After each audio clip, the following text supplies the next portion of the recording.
what I will say is that it is extremely important, but representation is just one part of it, right? It's not the only thing, right? For me, even though I do identify as queer, there's a lot of stuff that I don't know. There's a lot of things I learned from my clients. There's a lot of words that come up, a lot of things that are changing, and what I have done that I feel is part of the work is accountability, right? Holding myself accountable to learning, to not judging, to being curious, and to being open, right? To knowing that these things are not set in stone, and that identity and that our the way that we want to be seen and show up in the world is unique to us as individuals. Moving away, I think, from the binary thinking of black and white, this or that, but really understanding that we are just very complex.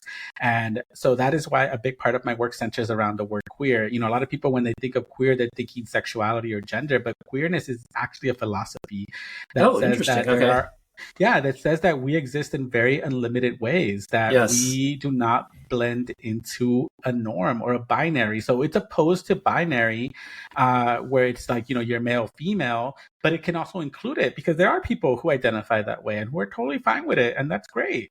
But binaries on its own doesn't allow for, queerness, but queerness does allow for binaries. If that makes sense. It's almost like queerness is more of a, you can exist and you are, you're going to identify in different ways, and you're fluid, and you basically develop your identity, which is, if you think about it, makes sense, right? You build your identity as you go on in life, because you learn more about yourself. You also develop an understanding. I think you and I were talking about this at the beginning, right? Even our age, how it changes things for us, the things that we want, the things that we feel good about, the things that we don't want, the people that we connect with, because we learn more about ourselves. And so our identity does shift. I'm not the same person I was when I was 15. I'm sure you're not as well.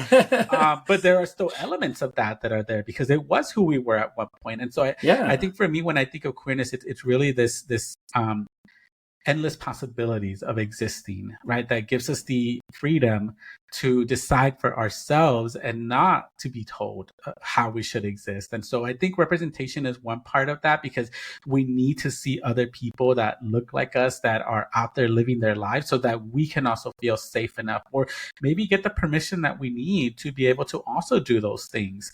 And that is one of the things that I absolutely love about my work. Both of my therapists were white. It wasn't until now that I realized I may have made different type of progress if I had someone that was like me, I don't want to disqualify the people, that I honor them and I love the role that they played in my life, but there is a different type of resonance when I have somebody who knows what I'm talking about, with somebody with the same lived experience. And so I will say some people don't want that, right? Some people do. Yeah. And I think it's important to find someone that you can relate to that is open. If anything, when people ask me, like, what should I look for in a therapist? I was like, ask them one question and it'll be everything you need to know. Have you done your own work? Yeah. Because you can speak to me from a place of theoretical knowledge. That's great. That doesn't transform my life. Yeah. It doesn't work. So, there are certain things I can call out in certain people. I'm like, oh, I know what that is. Right. And it's just like, and you're able to call it out because you've been there. Right. Some clinicians will say you're projecting, that's transference or countertransference, whatever the heck. And I'm like, hey, whatever you want to do, the clients see the results. So there is a difference, there is a level of like humility that has to come to the table when we're working with people, because you have power dynamics. People look to me and I'm like, I'm not going to tell you what to do. Some of my clients are like, and I'm like, nope, we're going to find out. Give me some work. Right? Like that's what we're here to do. And there are times we problem solve, but it is important. I wouldn't put as much emphasis on it as so cultural background can be really, really important. I've had my own therapists.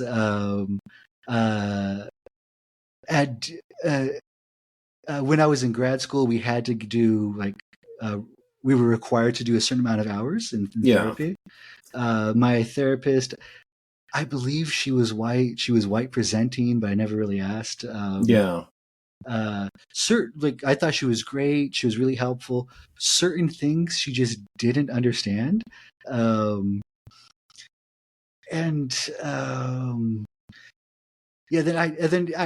She asked me and I explained them, and she seemed very receptive. But it was also still kind of foreign. I always recommend that people interview. I give consultations, I provide consultations for free, and I always started out by saying, this is your opportunity to interview me and see if I'm a good fit, because that's really the most important thing. And we know that that's true. Therapeutic alliance is really, really important. And sure, education, training, background, all of that is super important. But I think, sometimes it's actually, it can almost be intuitive whether you get a feeling of like, this is someone I could talk to. Yeah. And if it's not, move on. It doesn't matter what their credentials are, because if you don't feel like you can talk to somebody when you sit down with them, that's not the right room to be in. And I also say that when folks come in, I anytime I have a first session with a client, and I always say this, I say, anytime I have a first session, I just like to let folks know there's the door and you can leave. You have the right to leave if at any point your nervous system is telling you that you don't want to be in this room. Because sometimes we get into this idea that like, oh, I've signed up for this, and so now I have to be in it. And my work is to decenter that power and to immediately from the start of the work that we're doing to say, you are in the driver's seat. This is your experience. And if at any point you feel like you don't want to be in here, you get to go. You know what I mean?